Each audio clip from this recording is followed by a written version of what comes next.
Ассалаумағалейкум, құрметті кітап сүйер қауым. Біз бүгін Елжас Ертайұлының «Баланы жазасыз тәрбиеле» кітабынан 7 түрлі практикалық қорытынды жасайтын боламыз. Бұл кітапты таңдаған себебім мен бір жауыз тиран әке болғаннан емес, ондай емеспін деп ойлаймын. Алайда Еуропаға іссапарға шыққан кезімде бір жұқа бір жеңіл бір кітапты ала салайын деп осыны таңдаған болатынмын. Дегенмен де бұл өзі жеңіл кітап болғанымен ішінде айтылған ойлар өте салмақты екен. Сондықтан да бір емес, екі емес, мен 7 түрлі практикалық қорытынды жасаппын. Себебі кітаптан амал етпесек, достар, біз кітап мүлдем оқымаған адаммен, тіпті танымайтын адаммен тең болып қалады екенбіз. Сондықтан да сіз де осы идеяларды алыңыз да қолданып көріңіз. Ең болмаса бір-екеуін болса да қолдансаңыз, пайдасы боларына сенімдімін бұйырса. Және де енді дұрыс, әрине кітапты оқыған дұрыс. Себебі мынаңыз бас жағынан мынандай бір қорқытып адамды бір дір еткізіп алады да, кейін өзінің түрлі жолдарын айтады кітапта. Мысалға Гитлердің мысалын айтады да, егер Гитлер балалық шағы кәдімгі таяқпен тоқпақпен өскен екен, оның әкесі өте қатал кісі болған екен. Сәл бір нәрсе дұрыс емес болып қалса, ұрып соғып, сонымен ғана тәрбиелеймін, сол дұрыс жол деп есептеген екен. Және де ол үздіксіз тоқталмаған. Бір күні Гитлер әкесінен өш алғысы келген екен да. Ол қалай өш алды деп ойлайсыздар? Ол қанша ұрса да жыламай қоюды шығарған екен. Әкесі одан сайын ашуланып, одан сайын ұрады екен, бірақ сонда да жыламай қояды екен. Анау әкесі ашуланғаннан ары қарай ашуын жалғастырып, жаңағы итін ұрып тастайды екен. Деген секілді, яғни осы автор Елжас Ертайұлы осы идеяны келтіреді. Егер сен баланы тоқпақпен өсіретін болсаң, ол Гитлер болып кетпесе де, ол анау өзінің жаңағы Гитлер ауру сезімін алып тастады да, содан кейін ол басқа адамдарды да аямайтын болып кетті ғой.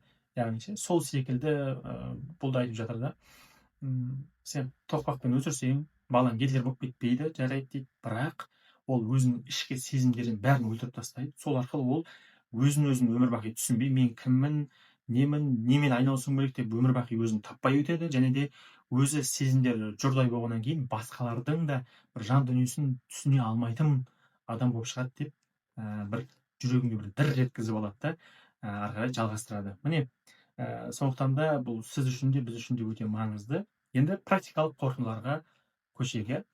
Ең біріншісі, өзіме түртіп алғаным, балаға жеткілікті көңіл бөлу.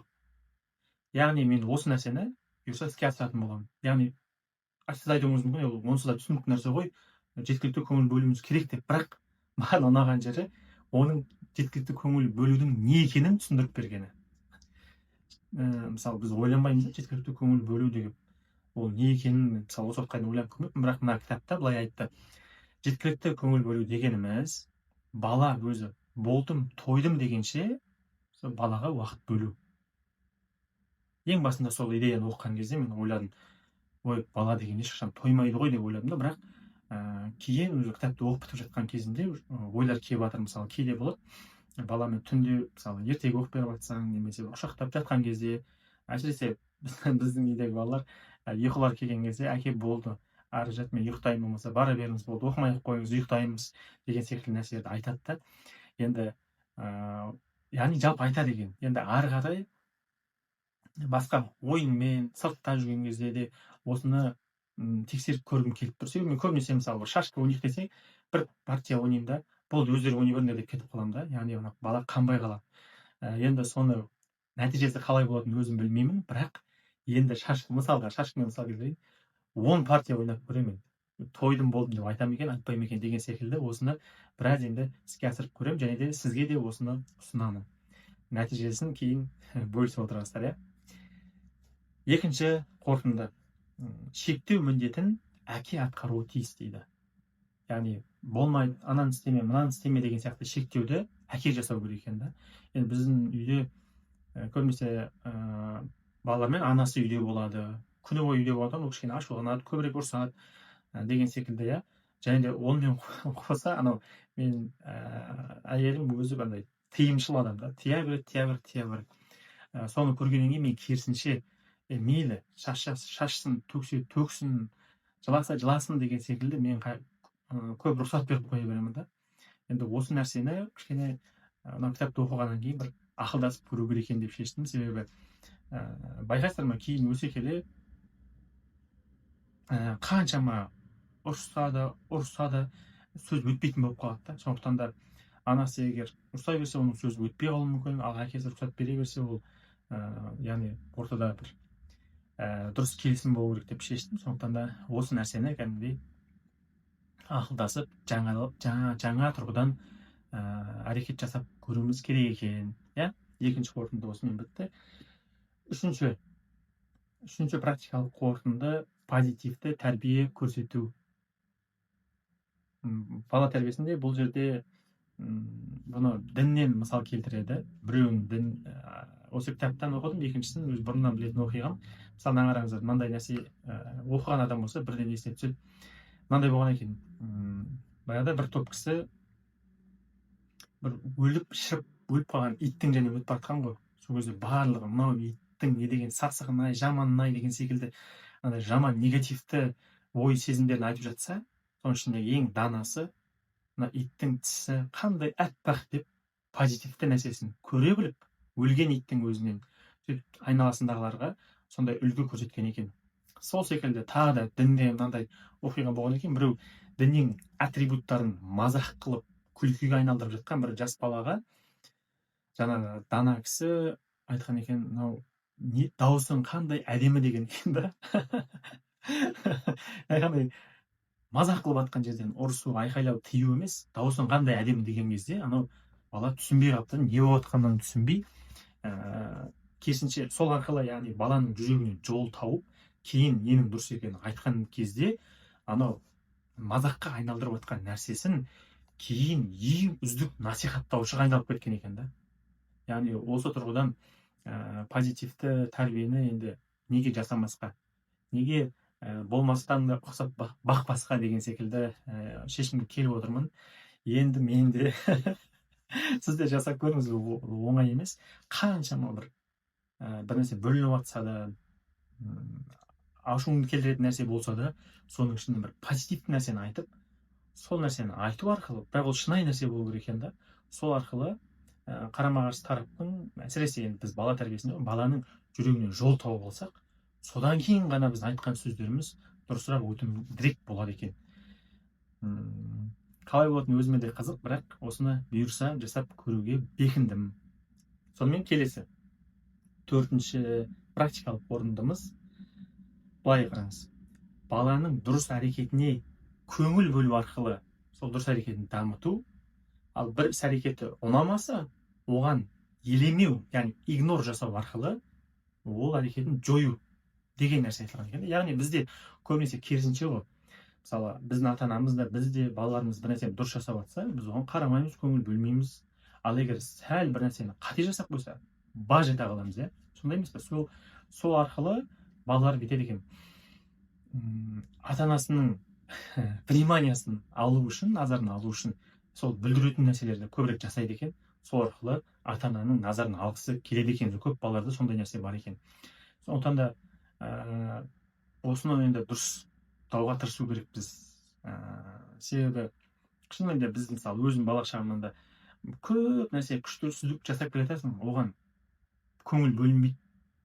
Көңіл бөлмей, ол маңызды емес нәрсе деп ойлайсың да, ол қалып кетеді, одан сайын дамымайды деген секілді да. Сондықтан да енді менде осының бір тарапы кішкене жақсырақ дамыған. Мен біреу бала-шаға айналамдағы адамдар бір нәрсе жақсы жасап жатса, мен соны қуанып, соны көріп, соны міндетті түрде айтуға, елеп ескеруге тырысамын. Ал бірақ екінші жағы маған кішкене нәпсіме ауырлау болып тұр да. Бір нәрсе бүлдіріп жатса, оны елемеу, оны игнор жасау деген маған осы шынымен челлендж болайын деп тұр. Енді бірақ осыны жасап көрейік, қалай болады екен. Бала шынымен де оны елемеген нәрсенің жаман әдетін тастап қояды ма екен, жоқ әлде одан сайын жасай бере ме екен. Соны іске асырып қана көре аламыз деп ойлаймын. Яғни 4-ші біздің қазақта мынандай сөз бар екен да. Баланың балалығын тыйдым дегенше, даналығын тыйдым десейші деген сөз бар екен да. Яғни біз біреу бала шатасып ойнап нәрсе жасап жатса, біз тия берсек, ол деген даналығын тиіп тастағанмен тең болады екенбіз. Сондықтан да бір нәрсе бүлдіріп жатқан кезде оны бірден тыймауға тырысамын, бұйырса елемеуге тырысамын. Кеттік. Бесінші қорытынды. Бесінші практикалық қорытынды: баланы дұрыс тыңдау. Мойындау керек, біз көбінесе баланы ат үсті тыңдаймыз да, яғни я дейміз де, қоя тұршы дейміз, шықшы, ана бөлмеге баршы дейміз, болмаса қоя тұршы дейміз, болмаса я дейміз де, телефон шықла, болмаса кітабымызды қарап отыра береміз деген секілді бір ат үсті тыңдап қаламыз. Ал негізі кезінде мен осы тыңдау жайында толықтай бір кітапты оқыған болатын. Осыдан бір 10-15 жыл бұрын. Сол кезде соны қолдану арқылы шынымен де бір қарым-қатынаста, бір нәрсені жұмыста маған өте көп зор пайдасын тигізген. Бірақ уақыт өте келе ол ұмытылып кетеді да. Мысалы, ештеңе қазір есімде қалмапты сол бойынша. Сондықтан да міне осы секілді видеоларды мен жазып қоюға тырысып жүрмін. Себебі ол өзім үшін сақталып тұрады, және өзгелер үшін де бәлкім пайдалы болып қалар деген үмітпен да. Енді осы баланы дұрыс тыңдауды мен айдаладағы адамдарға да жасап жүрдім ғой. Енді неге соны өз балама жасамаймын, яғни ең идеалды тыңдау деген мынандай, бала бір нәрсе айтып жатса, оған назар салу, көзіне қарау, керек десеңіз оның дәрежесіне дейін түсіп, отырып барып тіке қарап, жоғарыдан емес, сөйтіп тыңдау, сұрақтар қою, басын изеп отыру деген секілді қарапайым нәрселер ғой. Осылай шынайы көңіл бөлу арқылы тыңдасаң, сен оның махаббатыңды бір көрсетудің бір жолы екен. Және де сол арқылы бала мен ата-ана арасында жақсы сенім қалыптасады екен. Сондықтан да бұрын әркімге осы жақсы тыңдау арқылы мен елдің бәрі менімен сөйлескенді жақсы көретін, мен психолог секілді олар үшін роль атқаратын. Енді осыны бұйырса өз баламызға да жасап көрейік. Келесі, енді 2 қорытынды қалды. Алтыншы қорытындыда мен былай жаздым: 6-дан кейін құлша жұмсау. Мен, яғни қазақта мынандай сөз бар ғой, 5-6-7 жасына дейін баланы патшаңдай көру, одан кейін құлдай жұмсау, 10-шы түліктен бастап онымен досыңдай сырласу деген принцип бар еді ғой. Мен де соны ұстануға тырысатынмын, соны дұрыс деп ойлайтынмын, соны жасаймын, іске асырамын деп ойлайтынмын. Бірақ баланы құлша жұмсау дегенде мен әлі түсінбейді екенмін не екенін да. Яғни анан бүйт, анан сөйт деп қою ғана емес екен ол. Ол баланы еңбекке, тәртіпке үйрету керек екен. Бірақ ол дегеніміз мынау әке көрген оқ жонар, шеше көрген тон пішеді демекші. Ол қалай ол оқты жонып, қалай тон пішеді, егер сен оны өз үлгіңмен көрсетпесең, немесе оны өзің бар үйретпесең, немесе